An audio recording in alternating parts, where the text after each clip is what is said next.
सरकार से ज्यादा पैसा हमारे पास है। 9,000 बीघा ना जमीन था हमको, मोदी के बाबू को था 9,000, समझते हैं। अब 100 बीघा पर हम आ गए, अब है नहीं है, बांटते बांटते 100 बीघा पर आ गए। यही हेमंता बिस्वा गुंडा, इससे हम इतना लड़े थे, इससे इतना लड़े थे, इसको पता नहीं। हम यहाँ मुख्यमंत्री होते ना, इसको हम आजीवन जेल में ठूस के ऐसा करते कि इसका हालत खराब कर देते। ये इनकम टैक्स और ईडी का डर दिखाता है, इनकम टैक्स और ईडी का। भैया तो और राइफल गोली उगलेगा, हमारा राइफल फूल उगलेगा, तो पगला है। और ये हेमंता, इसका तो हम इसको डेली मिलती है, उसको हम क्या करें। आज भी मिली है, अभी ये सुनाना नहीं है। देखिए ये मेरे घर की फोटो कल भेजी गई है, और ये है मुझे, आपको आश्चर्य होगा कि जिस तरीके से अब लिखा जा रहा है कि ये तुम्हारा अर्जुन भवन है जहाँ तुम रहते हो। ये देखिए, ये कल यही है, ये उर्दू में लिखा। मेरे जेडीयू के एक महासचिव हैं और कुछ सिस्टम के पदाधिकारी हैं जो लगातार पप्पू यादव के पीछे पड़े। मैं नाम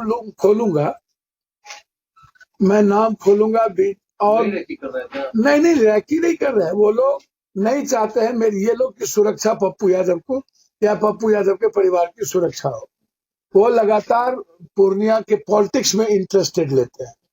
तो मैं वो दुश्मनी है क्या? नहीं, किसी से दुश्मनी नहीं देखी। के राष्ट्रीय पदाधिकारी एक दो हैं जो लगातार पप्पू यादव के खिलाफ साजिश रचते हैं। 2-3 सरकार में पदाधिकारी हैं जो साजिश रचते हैं, जिसका नाम मैं लोकसभा के भीतर खोलने वाला। पोल और खुद ही खोल देवे अपनी पोल। तो पप्पू यादव को लगातार धमकियां मिल रही हैं, सरकार जांच भी कर रही होगी, कभी उर्दू में तो कभी हिंदी में, कभी मलेशिया से, कभी सऊदी अरबिया से, कभी कहीं और से, कभी नेपाल से, कभी पाकिस्तान से। अब तो पप्पू यादव के व्हाट्सएप मैसेज में फोटो भी भेजा जा रहा है अर्जुन भवन का, कहाँ पहुँचे कहाँ नहीं पहुँचे। सुबह यहाँ से चले थे, शाम को वहाँ पहुँचे।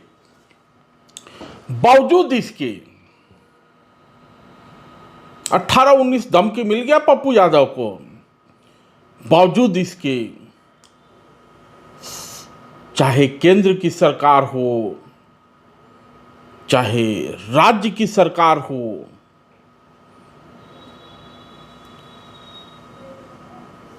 पप्पू की सुरक्षा को लेकर गंभीर नहीं है।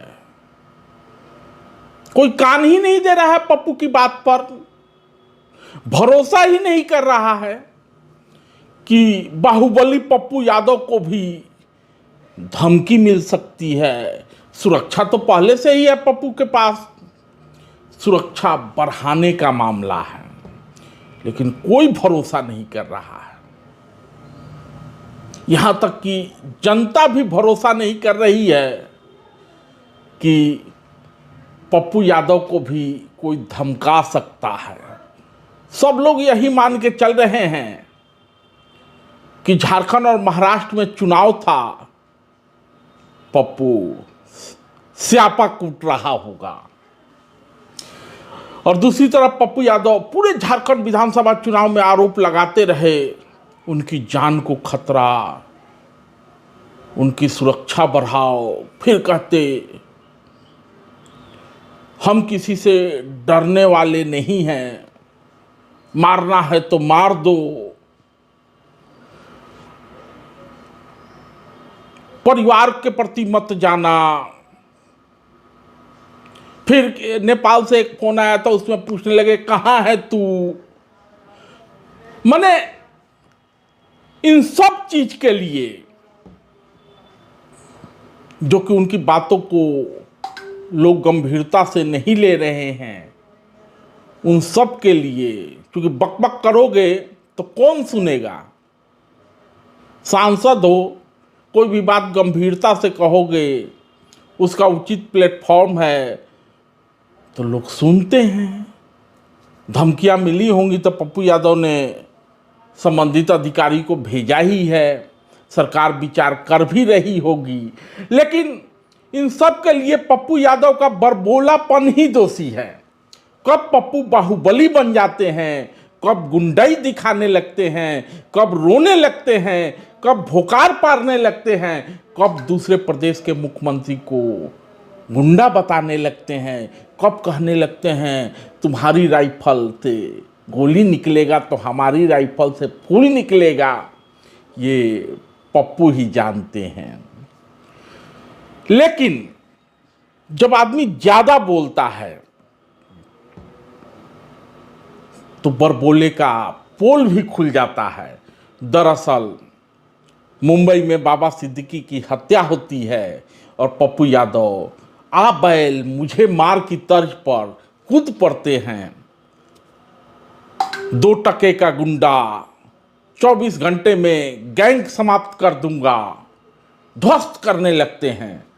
और उसके बाद मेरी सुरक्षा को खतरा, मेरी जान को खतरा, इतने सब के बावजूद पप्पू की बातों को कोई गंभीरता से नहीं ले रहा है। केवल ऐसा नहीं है कि इसमें सियासत है कि पप्पू की बातों को लोग गंभीरता से नहीं ले रहे हैं। अब देखिए ना, झारखंड में एक चुनावी सभा चल रहा होता है। उस सभा में पप्पू कहते हैं सरकार से ज्यादा पैसा हमारे पास है, हमारे पास 9,000 बीघा जमीन था, अब 100 बीघा बचा है। और पूछते हैं मोदी के बाबू के पास है। दूसरे प्रदेश के मुख्यमंत्री को गुंडा बताते हैं और कहते हैं हम यदि मुख्यमंत्री रहते तो इसको जेल भेज देते, तुम्हारा राइफल गोली चलाएगा तो हमारा राइफल फूल उगलेगा। अरे भैया, जब धमकी मिल रही तो कहाँ चला गया है राइफलवा? बाहुबली तो हो, ब्रिजभूषण शरण ने कहा ही था 3-4 क्विंटल के बाहुबली हैं। लेकिन इन सबसे इतर मंगरुआ ने कहा कि पप्पू के बरबोलेपन की आदत है। तो मंगरुआ पप्पू द्वारा ही लिखी गई उनकी आत्मकथात्मक पुस्तक की ओर आपको लिए चलता है। उस पुस्तक में पप्पू के 9,000 बीघा और अभी 100 बीघा के बरबोलेपन की पोल खुलती है। पप्पू लिखते हैं कि एक पत्रकार ने मुझसे पूछा कि मेरी आय का साधन क्या है। साफ तौर पे उनका आशय रहा होगा, पेज नंबर 423 है तो, और ये पुस्तक है तो साफ तौर पर उनका आशय रहा होगा कि मंत्रियों विधायकों के खरीद बिक्री से जो पैसा आता है उसी से चलता है। लेकिन पप्पू का जवाब आता है 20-25 साल पहले मैं सक्रिय राजनीति में आया था तो मेरे पिताजी के पास करीब 100-150 बीघा खेत हुआ करता था। 100-150 बीघा खेत हुआ करता था और अब 25 साल बीत गए हैं, अब 15-20 बीघा बचा है। अब इस पुस्तक को भी लगभग 10 साल हो गए।